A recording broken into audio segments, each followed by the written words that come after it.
অপরক্ষানুভূতি। লন্ডনে প্রদত্ত বক্তৃতা 29শে অক্টোবর 1896। আমি তোমাদিগকে আর একখানি উপনিষদ হইতে পাঠ করিয়া শুনাইব।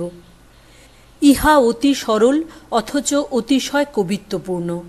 ইহার নাম কঠোপনিষদ। তোমাদের অনেকে বোধহয় স্যার এডুইন আর্নল্ডকৃত ইহার অনুবাদ পাঠ করিয়াছ।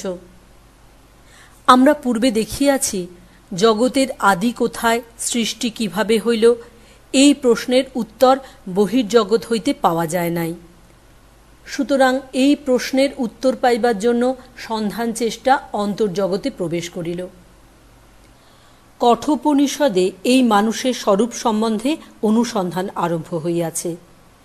পূর্বে প্রশ্ন হইতেছিল, কে এই বাহ্য জগৎ সৃষ্টি করিল, ইহার উৎপত্তি কি করিয়া হইল, ইত্যাদি। কিন্তু এখন এই প্রশ্ন আসিল, মানুষের ভিতর এমন কি বস্তু আছে যাহা তাহাকে জীবিত রাখিয়াছে, যাহা তাহাকে চালাইতেছে, এবং মৃত্যুর পরই বা মানুষের কি হয়। পূর্বে লোকে এই জড় জগৎ লইয়া ক্রমশ ইহার অন্তর্দেশে যাইতে চেষ্টা করিয়াছিল এবং তাহাতে পাইয়াছিল বড়জোর জগতের একজন শাসনকর্তা, একজন ব্যক্তি, একজন মনুষ্য মাত্র হইতে পারে। মানুষের গুণরাশি অনন্ত পরিমাণে বর্ধিত করিয়া তাহাতে আরোপিত হইয়াছে, কিন্তু কার্যত তিনি একটি মনুষ্য মাত্র। এই মীমাংসা কখনোই পূর্ণ সত্য হইতে পারে না, খুব জোর আংশিক সত্য বলিতে পারো। আমরা মনুষ্য দৃষ্টিতে এই জগৎ দেখিতেছি, আর আমাদের ঈশ্বর ইহারই মানবীয় ব্যাখ্যা মাত্র। মনে করো, একটি গরু যেন দার্শনিক ও ধর্মজ্ঞ হইল। সে জগৎকে তাহার গরুর দৃষ্টিতে দেখিবে, সে সমস্যার সমাধান গরুর ভাবেই করিবে। সে যে আমাদের ঈশ্বরকেই দেখিবে তা নাও হইতে পারে। বিড়ালেরা যদি দার্শনিক হয়, তাহারা বিড়াল জগৎ দেখিবে, তাহারা সিদ্ধান্ত করিবে এক বিরাট বিড়াল এই জগৎ শাসন করিতেছে। অতএব আমরা দেখিতেছি, মানবীয় ধারণা জগৎ সম্বন্ধে সবটুকু ব্যাখ্যা করিতে পারে না। জগৎ সমস্যার সমাধান করা তো দূরের কথা। জগৎ সম্বন্ধে মানুষ যে দারুণ স্বার্থপর মীমাংসা করে, তাহা গ্রহণ করিলে প্রচণ্ড ভ্রমে পড়িতে হইবে। বাহ্য জগৎ হইতে জগৎ সম্বন্ধে যে মীমাংসা পাওয়া যায়, তাহার দোষ এই যে আমরা যে জগৎ দেখি তাহা আমাদের নিজেদের জগৎ মাত্র। সত্য সম্বন্ধে আমাদের যতদূর দৃষ্টি ততটুকু মাত্র। প্রকৃত সত্য, সেই পরমার্থ বস্তু কখনো ইন্দ্রিয় গ্রাহ্য হইতে পারে না। কিন্তু আমরা জগৎকে ততটুকুই জানি যতটুকু পঞ্চেন্দ্রিয় দ্বারা অনুভূত হয়। মনে করো, আমাদের আর একটি ইন্দ্রিয় হইল, তাহা হইলে সমুদয় ব্রহ্মাণ্ড আমাদের দৃষ্টিতে অবশ্যই আর একরূপ ধারণ করিবে। মনে করো, আমাদের একটি চৌম্বক ইন্দ্রিয় হইল, তখন চৌম্বক উপলব্ধি হইতে লাগিল। জগতে হয়তো এমন লক্ষ লক্ষ শক্তি আছে যাহা অনুভব করিবার জন্য আমাদের কোনো ইন্দ্রিয় নাই। আমাদের ইন্দ্রিয়গুলি সীমাবদ্ধ, বাস্তবিক অতি সীমাবদ্ধ, আর ওই সীমার মধ্যেই আমাদের সমগ্র জগৎ অবস্থিত, এবং আমাদের ঈশ্বর আমাদের এই ক্ষুদ্র জগতের মীমাংসা মাত্র। কিন্তু তাহা কখনো যাবতীয় সমস্যার মীমাংসা হইতে পারে না। কিন্তু মানুষ তো থামিতে পারে না। মানুষ চিন্তাশীল প্রাণী। সে এমন এক মীমাংসা করিতে চায় যাহাতে জগতের সকল সমস্যার মীমাংসা হইয়া যায়। প্রথমে এমন এক জগৎ আবিষ্কার করো, এমন এক পদার্থ আবিষ্কার করো যাহা সকল জগতের এক সাধারণ তত্ত্বস্বরূপ, যাহাকে আমরা ইন্দ্রিয়গোচর করিতে পারি বা না পারি, কিন্তু যাহাকে যুক্তি বলে সকল জগতের ভিত্তিভূমি, সকল জগতের ভিতরে মণিগণ মধ্যস্থ সূত্রস্বরূপ বলিয়া বিবেচনা করা যাইতে পারে। যদি আমরা এমন এক পদার্থ আবিষ্কার করিতে পারি যাহাকে ইন্দ্রিয়গোচর করিতে না পারিলেও কেবল অকাট্য যুক্তি বলে উচ্চ নীচ সর্বপ্রকার স্তরের সাধারণ ভূমি, সর্বপ্রকার অস্তিত্বের ভিত্তিভূমি বলিয়া সিদ্ধান্ত করিতে পারি, তাহা হইলে আমাদের সমস্যা কতকটা মীমাংসার কাছাকাছি হইল বলা যাইতে পারে। সুতরাং আমাদের দৃষ্টিগোচর এই জ্ঞাত জগৎ হইতে মীমাংসার সম্ভাবনা নাই, কারণ ইহা সমগ্র ভাবের আংশিক অনুভূতি মাত্র।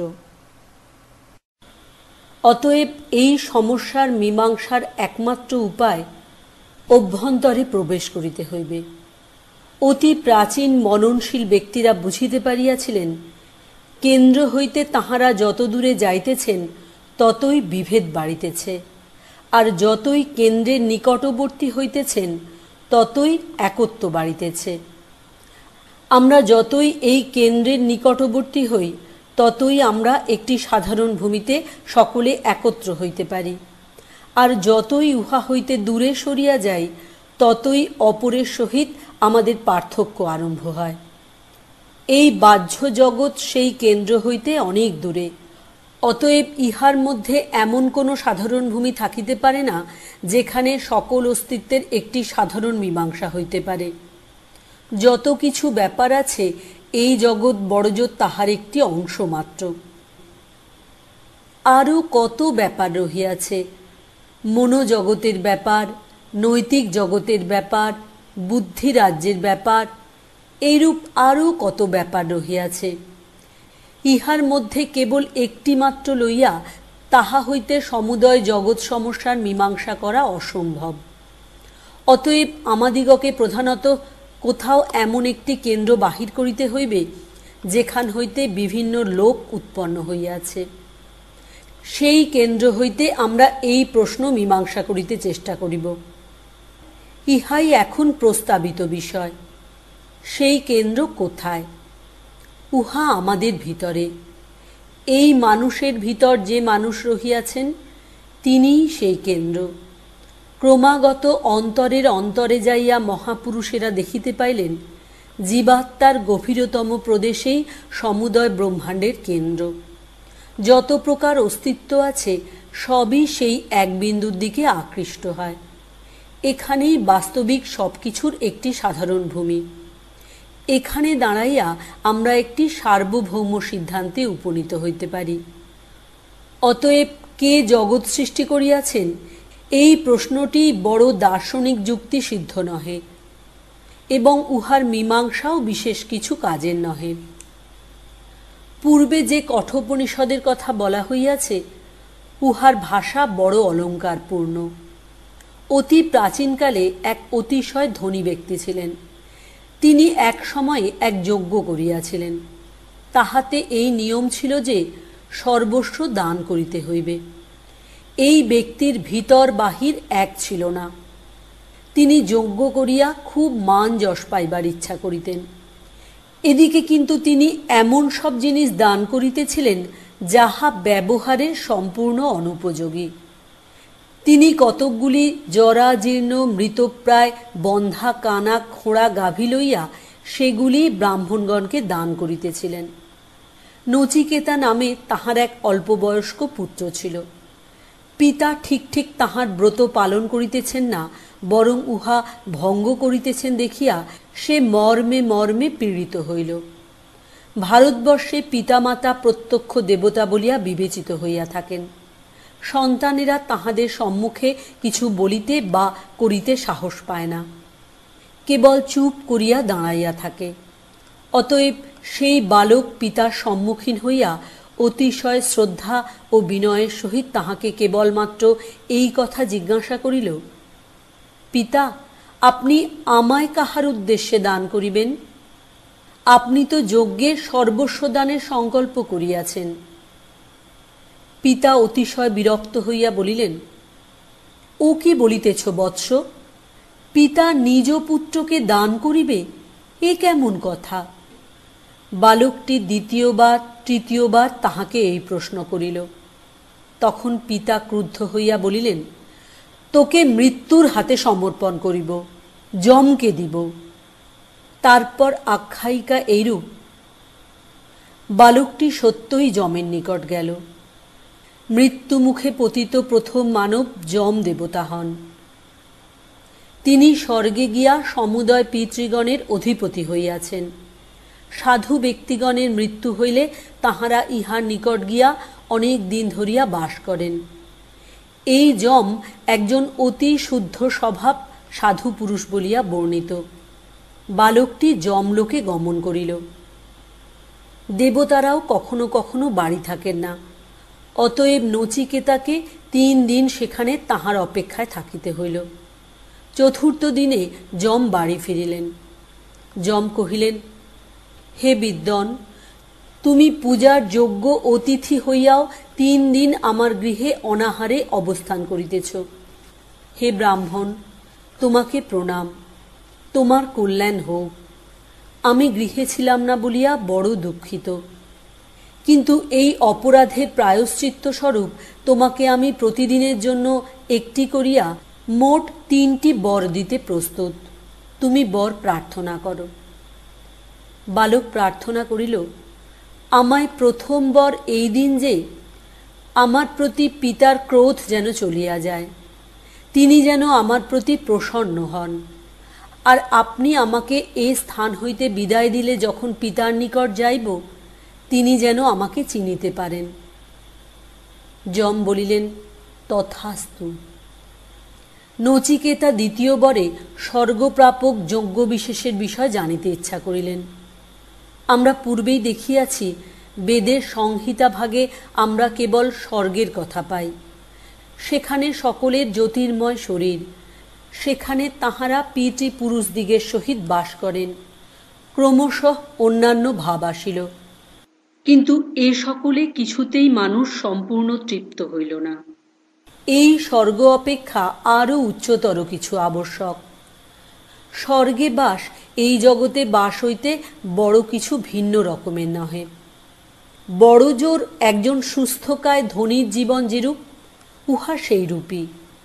সম্ভোগের জিনিস অপর্যাপ্ত আর নিরোগ সুস্থ বলিষ্ঠ শরীর, উহা তো এই জড়জগতই হইল, না হয় আরেকটু উচ্চ স্তরের। আর আমরা পূর্বেই যখন দেখিয়াছি, এই জড়জগৎ পূর্বোক্ত সমস্যার কোনো মীমাংসা করিতে পারে না, তখন এই স্বর্গ হইতেই বা উহার কি মীমাংসা হইবে? অতএব যতই স্বর্গের উপর স্বর্গ কল্পনা করো না কেন, কিছুতেই সমস্যার প্রকৃত মীমাংসা হইতে পারে না। যদি এই জগৎ ওই সমস্যার কোনো মীমাংসা করিতে না পারিল, তবে এইরূপ কতকগুলি জগৎ কেমন করিয়া উহার মীমাংসা করিবে? কারণ আমাদের মনে রাখা উচিত, স্থূল প্রপঞ্চ প্রাকৃতিক সমুদয় ব্যাপারের অতি সামান্য অংশ মাত্র। আমাদের জীবনের প্রত্যেক মুহূর্তে দেখো না কেন, ইহাতে কতটা আমাদের চিন্তার ব্যাপার আর কতটাই বা বাহিরের ঘটনা। কতটা তুমি কেবল অনুভব করো আর কতটাই বা বাস্তবিক দর্শন ও স্পর্শ করো। এই জীবন প্রবাহ কি প্রবল বেগেই চলিতেছে, ইহার কার্যক্ষেত্রও কি বিস্তৃত, কিন্তু ইহাতে মানসিক ঘটনাবলীর তুলনায় ইন্দ্রিয়গ্রাহ্য ব্যাপারসমূহ কতটুকু? স্বর্গবাদের ভ্রম এই যে, উহা বলে আমাদের জীবন ও জীবনের ঘটনাবলী কেবল রূপ, রস, গন্ধ, স্পর্শ, শব্দের মধ্যেই আবদ্ধ। কিন্তু এই স্বর্গে যেখানে জ্যোতির্ময় দেহ পাইবার কথা, সেখানে অধিকাংশ লোকের তৃপ্তি হইল না। তথাপি এখানে নচিকেতা স্বর্গপ্রাপক যজ্ঞ সম্বন্ধীয় জ্ঞান দ্বিতীয় বরের দ্বারা প্রার্থনা করিতেছেন। বেদের প্রাচীন ভাগে আছে, দেবতারা যজ্ঞ দ্বারা সন্তুষ্ট হইয়া মানুষকে স্বর্গে লইয়া যান। সকল ধর্ম আলোচনা করিলে নিঃসংশয়ে এই সিদ্ধান্ত পাওয়া যায় যে, যাহা কিছু প্রাচীন তাহাই কালে পবিত্রতা মণ্ডিত হইয়া থাকে। আমাদের পিতৃপুরুষেরা ভূর্জতকে লিখিতেন, অবশেষে তাহারা কাগজ প্রস্তুত করিবার প্রণালী শিখিলেন, কিন্তু আজও ভূর্জতক পবিত্র বলিয়া বিবেচিত হয়। প্রায় ৯-১০ সহস্র বর্ষ পূর্বে আমাদের পূর্বপুরুষেরা যে কাষ্ঠে কাষ্ঠে ঘর্ষণ করিয়া অগ্নি উৎপাদন করিতেন, সেই প্রণালী আজও বিদ্যমান। যজ্ঞের সময় অন্য কোনো প্রণালীতে অগ্নি উৎপাদন করিলে চলিবে না। এশিয়াবাসী আর্যগণের আর এক শাখা সম্বন্ধেও সেইরূপ। এখনও তাহাদের বর্তমান বংশধরগণ বৈদ্যুতাগ্নি রক্ষা করিতে ভালোবাসে। ইহা দ্বারা প্রমাণিত হইতেছে ইহারা পূর্বে এইভাবে অগ্নি উৎপাদন করিত। ক্রমে ইহারা দুইখানি কাঠ ঘষিয়া অগ্নি উৎপাদন করিতে শিখিল। পরে যখন অগ্নি উৎপাদন করিবার অন্যান্য উপায় শিখিল, তখনও প্রথমোক্ত উপায়গুলি তাহারা ত্যাগ করিল না। সেগুলি পবিত্র আচার হইয়া দাঁড়াইল। হিব্রুদের সম্বন্ধেও এইরূপ। তাহারা পূর্বে পার্চমেন্টে লিখিত, এখন তাহারা কাগজে লিখিয়া থাকে, কিন্তু পার্চমেন্টে লেখা তাহাদের চক্ষে মহাপবিত্র আচার বলিয়া পরিগণিত। এইরূপ সকল জাতি সম্বন্ধেই। এখন যে আচারকে শুদ্ধাচার বলিয়া বিবেচনা করিতেছ, তাহা প্রাচীন প্রথা মাত্র। এই যজ্ঞগুলিও সেইরূপ প্রাচীন প্রথা মাত্র ছিল। কালক্রমে যখন মানুষ পূর্বাপেক্ষা উত্তম প্রণালীতে জীবনযাত্রা নির্বাহ করিতে লাগিল, তখন তাহাদের ধারণা সকল পূর্বাপেক্ষা উন্নত হইল, কিন্তু ওই প্রাচীন প্রথাগুলি রহিয়া গেল। সময়ে সময়ে ওইগুলির অনুষ্ঠান হইত, উহারা পবিত্র আচার বলিয়া পরিগণিত হইত। তারপর একদল লোক এই যজ্ঞকার্য নির্বাহের ভার গ্রহণ করিলেন। ইহারাই পুরোহিত। ইহারা যজ্ঞ সম্বন্ধে গভীর গবেষণা করিতে লাগিলেন। যজ্ঞই তাহাদের যথা সর্বস্ব হইয়া দাঁড়াইল। তাহাদের এই ধারণা তখন বদ্ধমূল হইল, দেবতারা যজ্ঞের গন্ধ আঘ্রাণ করিতে আসেন। যজ্ঞের শক্তিতে জগতে সবই হইতে পারে। যদি নির্দিষ্ট সংখ্যক আহুতি দেওয়া হয়, কতকগুলি বিশেষ বিশেষ স্তোত্র গীত হয়, বিশেষ আকৃতি বিশিষ্ট কতকগুলি বেদী প্রস্তুত হয়, তবে দেবতারা সব করিতে পারেন, এই প্রকার মতবাদের সৃষ্টি হইল। নচিকেতা এই জন্যই দ্বিতীয় বরে জিজ্ঞাসা করিতেছেন, কিভাবে যজ্ঞের দ্বারা স্বর্গপ্রাপ্তি হইতে পারে।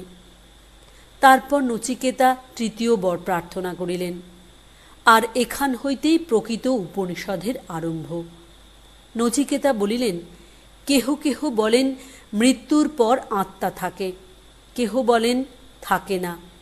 আপনি আমাকে এই বিষয়ে যথার্থ তত্ত্ব বুঝাইয়া দিন। যম ভীত হইলেন। তিনি পরম আনন্দের সহিত নচিকেতার অন্য দুইটি বর পূর্ণ করিলেন। এখন তিনি বলিলেন, প্রাচীনকালে দেবতাদেরও ওই বিষয়ে সংশয় ছিল। এই সূক্ষ্ম ধর্ম সুবিজ্ঞেয় নহে। হে নচিকেতা, তুমি অন্য কোনো বর প্রার্থনা করো। এ বিষয়ে আমাকে আর অনুরোধ করিও না, আমাকে ছাড়িয়া দাও। নচিকেতা দৃঢ় প্রতিজ্ঞ ছিলেন। তিনি বলিলেন, হে যমরাজ, মৃত্যু, দেবতারাও এ বিষয়ে সংশয় করিয়াছেন, আর ইহা বুঝাও সহজ ব্যাপার নহে, সত্য বটে। কিন্তু আমি আপনার ন্যায় এ বিষয়ের বক্তাও পাইব না, আর এ বরের তুল্য অন্য বরও নাই। যম বলিলেন, শতায়ু পুত্র পৌত্র পশু হস্তি সুবর্ণ অশ্ব প্রার্থনা করো। এই পৃথিবীতে রাজত্ব করো এবং যতদিন তুমি বাঁচিয়া থাকিতে ইচ্ছা করো, ততদিন বাঁচিয়া থাকো। অন্য কোনো বর যদি তুমি ইহার সমান মনে করো, তবে তাহাও প্রার্থনা করো। অর্থ এবং দীর্ঘ জীবন প্রার্থনা করো। হে নচিকেতা, তুমি বিস্তৃত পৃথিবীমণ্ডলে রাজত্ব করো। আমি তোমাকে সর্বপ্রকার কাম্যবস্তুর অধিকারী করিব। পৃথিবীতে যে সকল কাম্যবস্তু দুর্লভ, সেগুলি প্রার্থনা করো। এই রথাধীর রূঢ়া গীতবাদ্য নিপুণা রমণীগণকে মানুষ লাভ করিতে পারে না। হে নচিকেতা, আমার প্রদত্ত এই সকল কামিনী তোমার সেবা করুক, কিন্তু তুমি মৃত্যু সম্বন্ধে জিজ্ঞাসা করিও না। নচিকেতা বলিলেন, এ সকল বস্তু কেবল দুদিনের জন্য। ইহারা ইন্দ্রিয়ের তেজ হরণ করে। অতি দীর্ঘ জীবনও অনন্তকালের তুলনায় বাস্তবিক অতি অল্প। অতএব এই সকল হস্তি অশ্ব রথ গীতবাদ্য আপনারই থাকুক। মানুষ বিত্ত দ্বারা তৃপ্ত হইতে পারে না। আপনাকে যখন দেখিতে হইবে, মৃত্যু যখন সুনিশ্চিত, তখন কি এই ধনসম্পদ রাখিতে পারিব? আপনি যতদিন ইচ্ছা করিবেন ততদিনই আমরা জীবিত থাকিব। আমি যে বর প্রার্থনা করিয়াছি তাহা ছাড়া আর কিছু চাহি না। বালকের সংকল্পে সন্তুষ্ট হইয়া যম বলিলেন, পরম কল্যাণ শ্রেয় ও আপাতরম্য ভোগ প্রেয় এই দুইটির উদ্দেশ্য ভিন্ন, কিন্তু ইহারা উভয়েই মানুষকে বদ্ধ করে। যিনি দুইটির মধ্যে শ্রেয়কে গ্রহণ করেন তাহার কল্যাণ হয়, আর যে আপাতরম্য প্রেয় গ্রহণ করে সে লক্ষ্যভ্রষ্ট হয়। এই শ্রেয় ও প্রেয় উভয়ই মানুষের নিকট উপস্থিত হয়। জ্ঞানী ব্যক্তি বিচার করিয়া একটি হইতে অপরটি পৃথক বলিয়া জানেন। তিনি শ্রেয়কে প্রেয় অপেক্ষা বড় বলিয়া গ্রহণ করেন, কিন্তু অজ্ঞানী ব্যক্তি নিজ দেহের সুখের জন্য প্রেয়কেই গ্রহণ করে। হে নচিকেতা, তুমি আপাতরম্য বিষয়গুলির নশ্বরতা চিন্তা করিয়া সেগুলি পরিত্যাগ করিয়াছ। এই কথার পর নচিকেতাকে প্রশংসা করিয়া অবশেষে যম তাহাকে পরম তত্ত্বের উপদেশ দিতে আরম্ভ করিলেন। এখন আমরা বৈদিক বৈরাগ্য ও নীতির এই সমুন্নত ধারণা পাইলাম যে যতদিন না মানুষ ভোগ বাসনা জয় করিতেছে ততদিন তাহার হৃদয়ে সত্য জ্যোতির প্রকাশ হইবে না। যতদিন এই সকল বৃথা বিষয় বাসনা তুমুল কোলাহল করিতেছে, যতদিন উহারা প্রতি মুহূর্তে আমাদিগকে যেন বাহিরে টানিয়া লইয়া যাইতেছে এবং আমাদিগকে প্রত্যেক বাহ্য বস্তুর এক বিন্দু রূপের, এক বিন্দু আস্বাদের, এক বিন্দু স্পর্শের দাস করিতেছে, ততদিন আমরা যতই জ্ঞানের গরিমা করি না কেন, সত্য কিভাবে আমাদের হৃদয়ে প্রকাশিত হইবে? যম বলিলেন, যে আত্মার সম্বন্ধে, যে পরলোক তত্ত্ব সম্বন্ধে তুমি প্রশ্ন করিয়াছ, তাহা চিন্তাশূন্য বালকের হৃদয়ে প্রতিভাত হয় না। এই জগতেরই অস্তিত্ব আছে, পরলোকের অস্তিত্ব নাই, এইরূপ চিন্তা করিয়া মানুষ পুনঃ পুনঃ আমার বশে আসে। আবার এই সত্য বুঝাও কঠিন। অনেকে ক্রমাগত এই বিষয় শুনিয়াও বুঝিতে পারে না। এ বিষয়ের বক্তাও আশ্চর্য হইবেন, শ্রোতাও অনুরূপ হইবেন। গুরুর অদ্ভুত শক্তি সম্পন্ন হওয়া আবশ্যক, শিষ্যেরও তেমনি হওয়া চাই। মনকে আবার বৃথা তর্কের দ্বারা চঞ্চল করা উচিত নহে, কারণ পরমার্থ তত্ত্ব তর্কের বিষয় নহে, প্রত্যক্ষের বিষয়। আমরা বরাবর শুনিয়া আসিতেছি, প্রত্যেক ধর্মই বিশ্বাসের উপর খুব জোর দেয়। আমরা অন্ধবিশ্বাস করিতে শিক্ষা পাইয়াছি। অবশ্য এই অন্ধবিশ্বাস যে মন্দ জিনিস তাহাতে কোনো সন্দেহ নাই, কিন্তু এই অন্ধবিশ্বাস ব্যাপারটিকে একটু তলাইয়া দেখিলে বুঝিব, ইহার পশ্চাতে একটি মহান সত্য আছে।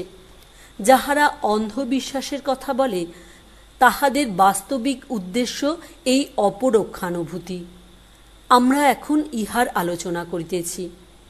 মনকে বৃথা তর্কের দ্বারা চঞ্চল করিলে চলিবে না, কারণ তর্ক দ্বারা কখনো ঈশ্বর লাভ হয় না। ঈশ্বর প্রত্যক্ষের বিষয়, তর্কের বিষয় নহেন।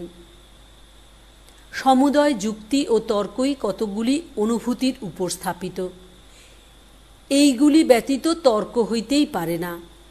আমরা পূর্বে যে সকল বিষয় নিশ্চিত রূপে প্রত্যক্ষ করিয়াছি, এমন কতকগুলি বিষয়ের তুলনার প্রণালীকে যুক্তি বলে। এই সুনিশ্চিত প্রত্যক্ষ বিষয়গুলি না থাকিলে যুক্তি সম্ভব নয়। বাহ্য জগৎ সম্বন্ধে যদি ইহা সত্য হয়, তবে অন্তর্জগৎ সম্বন্ধেই বা তাহা না হইবে কেন? আমরা পুনঃ পুনঃ এই মহাভ্রমে পড়িয়া থাকি। আমরা স্বীকার করিয়া লই, বহির্বিষয়ের জ্ঞান প্রত্যক্ষের উপর নির্ভর করে। সেখানে কেহ বিশ্বাস করিয়া লইতে বলে না।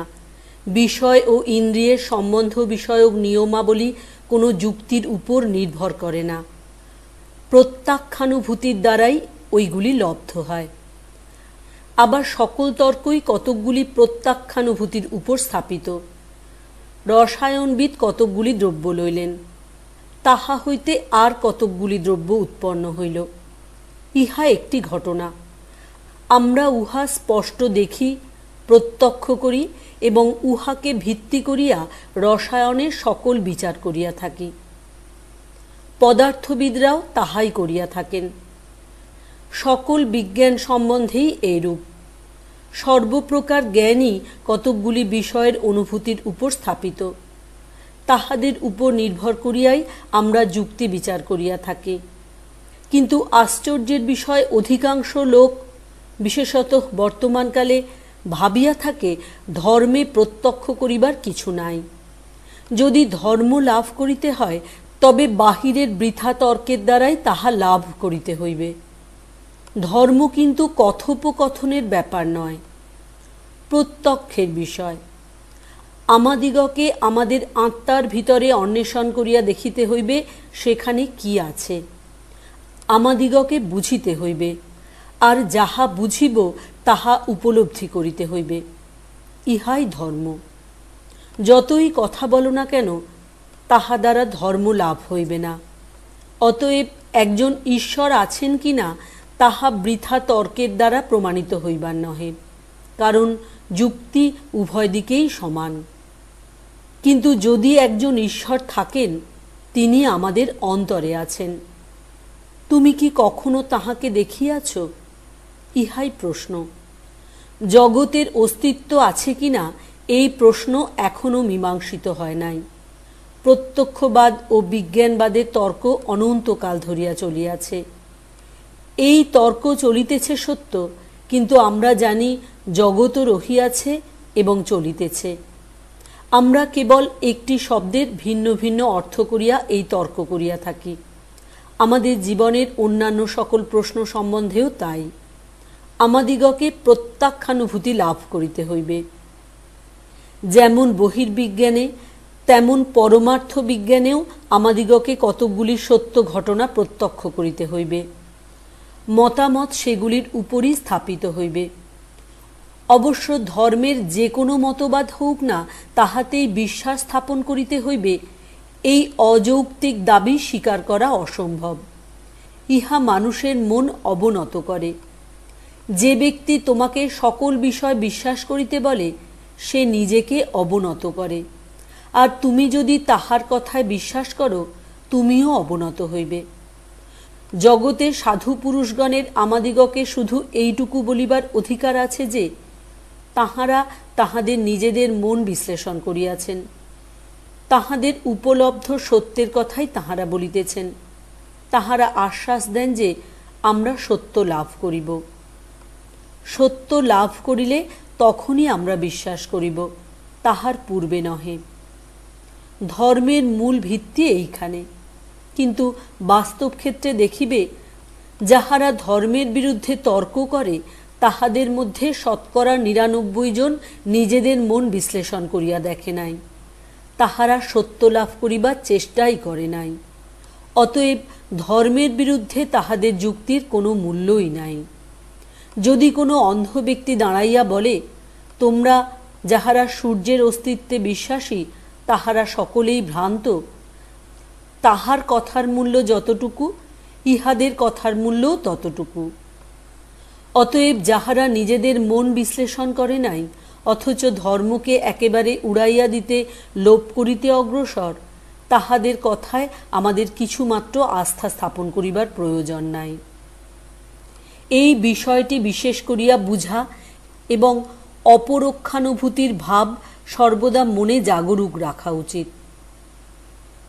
ধর্ম লইয়া এই সকল গণ্ডগোল, মারামারি, বিবাদ বিসংবাদ তখনই চলিয়া যাইবে যখনই আমরা বুঝিব ধর্ম গ্রন্থে বা মন্দিরে আবদ্ধ নয়, অথবা ইন্দ্রিয় দ্বারাও উহার অনুভূতি সম্ভব নয়। ধর্ম অতীন্দ্রিয় তত্ত্বের প্রত্যাখ্যানুভূতি। যিনি ঈশ্বর ও আত্মা উপলব্ধি করিয়াছেন, তিনিই প্রকৃত ধার্মিক। প্রত্যাখ্যানুভূতিশূন্য উচ্চতম ধর্মশাস্ত্রবিদ যিনি অনর্গল ধর্মবক্তৃতা করিতে পারেন, তাহার সহিত অতি সামান্য অজ্ঞ জড়বাদীর কোনো প্রভেদ নাই। আমরা সকলেই নাস্তিক, ইহা স্বীকার করি না কেন? কেবল তর্ক বিচার করিয়া ধর্মের তত্ত্বগুলিতে সম্মতি দিলেই ধার্মিক হওয়া যায় না। একজন খ্রিস্টান বা মুসলমান অথবা অন্য কোনো ধর্মাবলম্বীর কথা ধরো, খ্রিস্টের সেই শৈলোপদেশের কথা মনে করো। যে কোনো ব্যক্তি ওই উপদেশ কার্যত পালন করে, সে তৎক্ষণাৎ দেবতা হইয়া যায়, সিদ্ধ হইয়া যায়। তথাপি লোকে বলে পৃথিবীতে কোটি কোটি খ্রিস্টান আছে। তুমি কি বলিতে চাও, ইহারা সকলে খ্রিস্টান? বাস্তবিক ইহার অর্থ এই, ইহারা কোনো না কোনো সময়ে এই উপদেশানুযায়ী কার্য করিবার চেষ্টা করিতে পারে। 2 কোটি লোকের ভিতর একজন প্রকৃত খ্রিস্টান আছে কিনা সন্দেহ। ভারতবর্ষেও বলা হয় 30 কোটি বৈদান্তিক আছে। যদি প্রত্যাখ্যানুভূতি সম্পন্ন ব্যক্তি সহস্রে একজনও থাকিতেন, তবে এই জগৎ 5 মিনিটে আর এক আকার ধারণ করিত। আমরা সকলেই নাস্তিক, কিন্তু যে ব্যক্তি উহা স্পষ্ট স্বীকার করে, তাহার সহিতই আমরা বিবাদে প্রবৃত্ত হই। সকলেই আমরা অন্ধকারে পড়িয়া রহিয়াছি। ধর্ম আমাদের কাছে যেন কিছু নয়, কেবল বিচারলব্ধ কতকগুলি মতের অনুমোদন মাত্র, কেবল কথার কথা। অমুক বেশ ভালো বলিতে পারে, অমুক পারে না, কিন্তু ইহা ধর্ম নয়, শব্দ যোজনা করিবার সুন্দর কৌশল, আলংকারিক বর্ণনার ক্ষমতা, নানা প্রকারে শাস্ত্রের শ্লোক ব্যাখ্যা, এই সকল কেবল পণ্ডিতদের আমোদের নিমিত্ত, মুক্তির জন্য নয়। যখনই আত্মা প্রত্যক্ষভাবে অনুভূত হইবে, তখনই ধর্ম আরম্ভ হইবে, তখনই তুমি ধার্মিক হইবে, তখন কেবল তখনই নৈতিক জীবনও আরম্ভ হইবে। আমরা এখন পশুদের অপেক্ষা বড় বেশি নীতিপরায়ণ নই। আমরা এখন কেবল সমাজের শাসন ভয়েই বড় উচ্চবাচ্য করি না। যদি সমাজ আজ বলে চুরি করিলে আর শাস্তি হইবে না, আমরা অমনি অপরের সম্পত্তি চুরি করিতে ছুটিব। আমাদের সচ্চরিত্র হইবার কারণ পুলিশ। সামাজিক প্রতিপত্তি লোপের আশঙ্কাই আমাদের নীতিপরায়ণ হইবার অনেকটা কারণ। আর বাস্তবিক আমরা পশুদের চেয়ে অতি সামান্যই উন্নত। আমরা যখন নিজ নিজ গৃহের নিভৃত কোণে বসিয়া নিজেদের ভিতরটা অনুসন্ধান করি, তখনই বুঝিতে পারি এ কথা কতদূর সত্য। অতএব এসো, আমরা এই কপটতা ত্যাগ করি। এসো, স্বীকার করি আমরা ধার্মিক নই এবং অপরের প্রতি ঘৃণা করিবার আমাদের কোনো অধিকার নাই। আমাদের সকলের মধ্যে বাস্তবিক ভ্রাতৃ সম্বন্ধ, আর আমাদের ধর্মের প্রত্যাখ্যানুভূতি হইলেই আমরা নীতিপরায়ণ হইবার আশা করিতে পারি। মনে করো তুমি কোনো দেশ দেখিয়াছ, কোনো ব্যক্তি তোমায় কাটিয়া টুকরা টুকরা করিয়া ফেলিতে পারে, কিন্তু তুমি নিজের অন্তরের অন্তরে কখনো একথা বলিতে পারিবে না যে তুমি সেই দেশ দেখো নাই। অবশ্য অতিরিক্ত শারীরিক বল প্রয়োগ করিলে তুমি মুখে বলিতে পারো বটে, আমি সেই দেশ দেখি নাই, কিন্তু তুমি মনে মনে জানিতেছ তুমি তাহা দেখিয়াছ। বাহ্য জগৎকে তুমি যেরূপ প্রত্যক্ষ করো, যখন তাহা অপেক্ষাও স্পষ্টভাবে ধর্ম ও ঈশ্বরকে প্রত্যক্ষ করিবে, তখন কিছুই তোমার বিশ্বাস নষ্ট করিতে পারিবে না। তখনই প্রকৃত বিশ্বাস আরম্ভ হইবে। বাইবেলের কথা, যাহার 1 শস্য পরিমাণ বিশ্বাস আছে, সে পাহাড়কে সরিয়া যাইতে বলিলে পাহাড় তাহার কথা শুনিবে। এই কথার তাৎপর্য এই, তখন তুমি স্বয়ং সত্যস্বরূপ হইয়া গিয়াছ বলিয়াই সত্যকে জানিতে পারিবে। কেবল বিচারপূর্বক সত্যে সম্মতি দেওয়াতে কোনো লাভ নাই। একমাত্র প্রশ্ন এই, প্রত্যক্ষ হইয়াছে কি? ইহাই বেদান্তের মূল কথা। ধর্ম সাক্ষাৎ করো, কেবল কথায় কিছু হইবে না, কিন্তু সাক্ষাৎকার বড় কঠিন। যিনি পরমাণুর অভ্যন্তরে অতি গূঢ়ভাবে অবস্থান করিতেছেন, সেই পুরাণ পুরুষ প্রত্যেক মানব হৃদয়ের অন্তরতম প্রদেশে অবস্থান করিতেছেন। সাধুগণ তাহাকে অন্তর্দৃষ্টি দ্বারা উপলব্ধি করিয়াছেন এবং সুখ দুঃখ উভয়েরই পারে গিয়াছেন। আমরা যাহাকে ধর্ম বলি, আমরা যাহাকে অধর্ম বলি, শুভাশুভ সকল কর্ম, সৎ অসৎ সকলেরই পারে তিনি গিয়াছেন, যিনি তাহাকে দেখিয়াছেন। তিনি যথার্থই সত্য দর্শন করিয়াছেন। কিন্তু তাহা হইলে স্বর্গের কথা কি হইল?